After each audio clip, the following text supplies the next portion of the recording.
কবর দেওয়ার পরে 40 কদম যখন আত্মীয়রা চলে যায়, দুজন ফেরেশতা আসবে, বসাবে। এই ঘটনাটা আমারও ঘটবে, আপনারও ঘটবে, বিশ্বাস হয়? প্রস্তুত আছেন তো? বসিয়ে দেওয়া হবে। মুমিন বান্দাকে প্রথম প্রশ্ন করবে, আমার রব্বুক, তোর রবের নাম কি?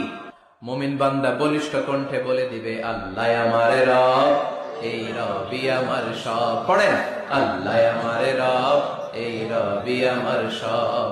দমে দমে তনু মনে তারি অনুভব।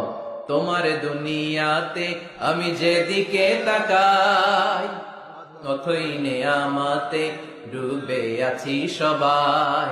পাক পাখালির গানে শুনি তসবিহ কলরব, তসবিহ কলরব। আল্লাহ আমার রব, এই রবি আমার সব। পড়েন আমিন। আমরা যেন আল্লাহ বলিষ্ঠ কণ্ঠে বলতে পারি, আল্লাহ আমার রব, তুমি কবুল করো। পড়েন আমিন। প্রথম প্রশ্ন খালাস। দ্বিতীয় প্রশ্ন, আমা দীনুক, তোর দিনের নাম কি, ধর্মের নাম কি? চিৎকার দিয়ে আমরা বলবো, আমাদের ধর্মের নাম। তৃতীয় প্রশ্ন করা হবে, মান হাযার রাজুল, দেখো তো এই লোকটারে চিনো কিনা, এই লোকটারে চিনা চিনা লাগে কিনা। আমরা বলবো, চিনি মানি, এই লোকের জন্য আমরা দুনিয়াতে সব করতে রাজি ছিলাম। এই লোকের জন্য আমরা দেহের প্রাণ ঢালা উচ্ছ্বাস ছিল আমাদের হৃদয়ে। আমাদের দেহের রক্তটুকু বিলিয়ে দিতে আমরা পৃথিবীর বুকে কুণ্ঠাবোধ করি নাই। চিল্লায় বলেন ঠিক কিনা? এই নবী আমাদের পেয়ারা নবী, চাঁদের চেয়েও সুন্দর তুমি নবী আমার কামলিওয়ালা। চাঁদের চেয়ে সুন্দর তুমি নবী আমার কামলিওয়ালা। দু জাহানের বাদশাহ তুমি প্যারা নবী সাল্লাল্লাহু আলা। দু জাহানের বাদশাহ তুমি প্যারা নবী সাল্লাল্লাহু আলা। চাঁদের চেয়ে সুন্দর তুমি নবী আমার কামলিওয়ালা। পড়েন আল্লাহু আকবার। আমরা বলবো, এটা আমাদের কামলিওয়ালা নবী। এই নবীর অনুসরণ আমরা করেছি, এই নবীর কথা আমরা দুনিয়ায় মেনেছি। তার মানে প্রথম প্রশ্নেও পাস, দ্বিতীয় প্রশ্নেও পাস, তৃতীয় প্রশ্নেও পাস। এবার মুমিনদের জন্য এক্সট্রা একটা কোশ্চেন আছে না নাই? 4 নাম্বার প্রশ্নটাও জেনে রাখেন, কবরে কাজে লাগবে। তখন জিজ্ঞেস করা হবে, ওমা ইলমুক, ওমা ইলমুক, what is the source of your knowledge, what is the source of your answer. এই যে 3টা প্রশ্নের উত্তর দিতে পারলা বাঘের বাচ্চার মতো, তথ্যসূত্র কি, হোয়াট ইজ দ্য রেফারেন্স, করতে শিখছো, কোত্থেকে শিখেছেন বলে আসতে হবে। আমরা বলবো, আমরা কোরআন থেকে শিখেছি, হাদিস থেকে শিখেছি, মাহফিল গুলোতে জেনেছি, বয়ান গুলো থেকে শিখেছি। পড়েন সুবহানাল্লাহ। 4টা প্রশ্নের উত্তর যখন আপনি দিয়ে দিবেন, ফেরেশতারা বলবে আহলান ওয়া সাহলান, কংগ্রাচুলেশন। কি বলবে? আহলান ওয়া সাহলান, মানে কংগ্রাচুলেশন, খোশ আমদেদ, খোশ আমদেদ, খোশ আমদেদ। ওয়ায়ুফসাহু লাহু কবরুহু 70 যিরান, কবরটারে 70 হাত লম্বা করে দেয়া হবে। ওয়ায়ুফতাহু লাহু বাবুন ইলাল জান্নাহ, জান্নাতের দিকে একটা দরজা সেট করে দেয়া হবে। ওই জায়গা দিয়ে, দরজা দিয়ে জান্নাতের এয়ার কন্ডিশনের ঘরগুলো থেকে ঠান্ডা হিমেল বাতাস আর সুগন্ধ এসে কবরটারে আমোদ করে দিবে। সুবহানাল্লাহ। ওয়ায়ুলবাসু মিন লিবাসিল জান্নাহ, জান্নাতের চমৎকার একটা পোশাক পরিয়ে দেয়া হবে। আর বলা হবে, নাম কানাউমিল আরুস, বাসর রাতে বর যেমনি কনেকে নিয়ে আনন্দের ঘুম দেয়, তুমিও একটা ঘুম দাও। সুবহানাল্লাহ পড়েন। নাম কানাউমিল আরুস, বাসর রাতে বর যেমনি কনেকে নিয়ে ঘুমায়, ঘুমাও ঘুমাও। মধুর একটা ঘুম আপনার সেদিন হবে। ইসরাফিলের সিঙ্গার আওয়াজ, ওই হুইসেল বাজার আগ পর্যন্ত ওই ঘুম কেউ আপনার ভাঙাতে পারবে না। আল্লাহ কবরের 4টা প্রশ্ন, এগুলোর সঠিক উত্তর দিয়ে জান্নাতের পোশাক পরে আমরাও যেন ঘুমিয়ে থাকতে পারি, তৌফিক দাও। আর জোরে পড়েন আমিন।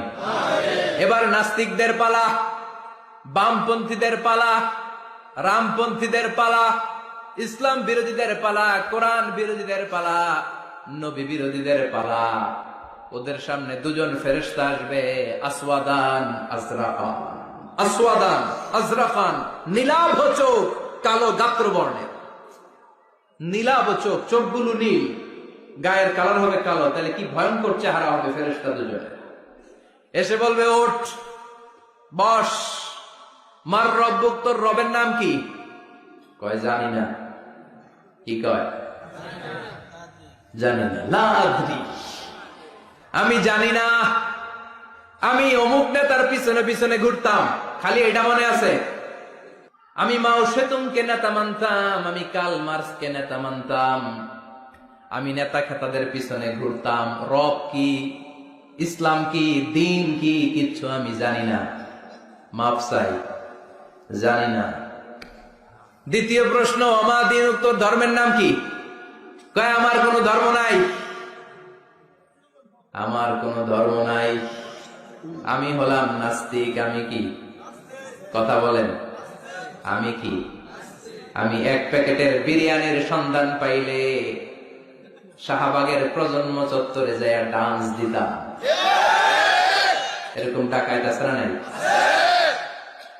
আমার দিন, উত্তর ধর্ম কি? কয় জানি না, মফসাই, আমি কিচ্ছু জানি না, ধর্ম টর্ম নাই আমার, আমি নাস্তিক। ফেরেশতারা বলবে, ও তুমি নাস্তিক, দাঁড়াও, আর একটা বাকি প্রশ্ন, এরপরে খেলা শুরু। ঠিক কিনা? 3 নাম্বার প্রশ্ন, ওমান হাদার রাজুল, এই লোকটাকে চিনো কিনা দেখো। নাস্তিক বলবে, না চিনি না, তবে নাম শুনেছি, ওনার বিরুদ্ধে আমি ব্লগে লিখতাম। এরকম ব্লগার আছে না নাই? ওনার পারিবারিক জীবন নিয়ে আমি মানুষের মধ্যে সন্দেহ উস্কে দিতাম। ওনার পুত পবিত্র চরিত্রের ব্যাপারে আমি দুনিয়ার বুকে মন্দ কথা বলতাম। ওনারে আমি গালি দিতাম। আমি ছিলাম ওনার বিরুদ্ধ শক্তি, ওনার পক্ষের কোন শক্তি আমি ছিলাম না, আমি সব সময় ওনার বিপক্ষে ছিলাম। ফেরেশতারা বলবে, হায় হায়, তুই তো ডবল জিরো। 100তে কত পাইছে? কথা কর। লা দারাইতা ওয়ালা তালাইতা, কিছুই পারলি না, তুই তো পোড়া কপাল। ফায়ুতরাকু মিন মাতারিক মিন হাদিদ, লোহার একটা হাতুড়ি থাকবে, এক হাতুড়ির বাড়িতে মাথাটা ছিন্ন বিচ্ছিন্ন হয়ে যাবে, দেহটা জমিনের মধ্যে ঢুকে যাবে। তার চিৎকারে ওই কবরস্থানটা থার থার করে কাঁপবে, কিন্তু কেউ শুনবে না। মানুষ আর জিন ছাড়া সবাই শুনবে। এই জন্য মাঝে মাঝে কবরস্থানে দেখবেন গরু বেঁধে রাখলে রশি টুসি সিরা গরু দেয় দৌড়। আছে না নাই? এক একটা আঘাত এসে ছিন্ন বিচ্ছিন্ন হয়ে যাবে। ইউকালু লিল আরদি, জমিনকে বলা হবে, ইলতাইমি, চাপ দাও, প্রেসার মারো। ফাতাখতালিফা আদলাউহু, দেহের এই পাজরগুলো, ডান দিকের পাজর বাম দিকে যাবে, বাম দিকের পাজর ডান দিকে আসবে, পুরো দেহটা পাউডার হয়ে যাবে।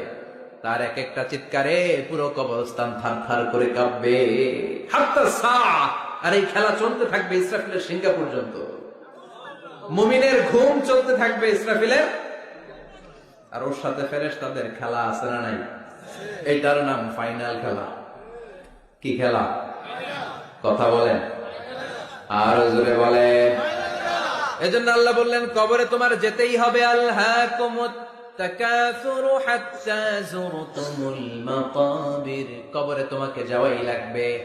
কবরের শাস্তি তোমার পেতেই হবে, কবরের পরীক্ষার সম্মুখীন তোমাকে হতেই হবে। জোরে বলেন ঠিক কিনা? এজন্য মাঝে মাঝে কবরস্থানে যাওয়ার দরকার আছে না নাই? বিশ্বনবী বলেছেন, নাহাইতুকুম আন জিয়ারাতিল কবুর, আমি এক সময় কবর জিয়ারত করতে নিষেধ করতাম। আল আনা ফাজুরুহা, এখন বললাম কবর জিয়ারত করার সমস্যা নাই, কিন্তু কবরে পড়ে থাকা ব্যক্তিটার কাছে কিছু চাওয়া যাবে নাকি? কথা বলেন। আল মাইয়িতু ফিল কবর কাল গরিকু ফিল বাহর, সাঁতার না জানা ব্যক্তি সাগরে পড়লে যত অসহায়, কবরে পড়ে থাকা ব্যক্তি তার চাইতে বেশি অসহায়।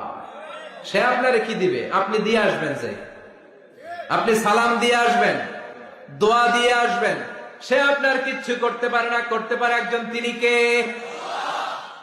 এজন্য খবরদার, কবরস্থানে আগরবাতি দেয়া যাবে না, মোমবাতি দেয়া যাবে না, লাল সালু দেয়া যাবে না, মশারি দেয়া যাবে না। অনেকে কবরস্থানে মশারি টাঙ্গায়, আছে না নাই? কেন? মশা কামড়ায় তো মশারি দেয় কেন? ঘটনাটা কি? দেখবেন যে বেয়াদবটা কবরস্থানে যে মশারি দেয়, মাজারে মশারি দেয়, ওর বাপের মশাই খায়, ওর মায়ের ডেঙ্গু রোগ, কামড়াইতে কামড়াইতে ওর মায়ের ডেঙ্গু জ্বর, ওর বাবারে কামড়ায় মশাই খায়, মারে মশাই খায়, মা বাবারে মশারে না দিয়া মাজারে দিয়ে আস, কপাল পোড়া।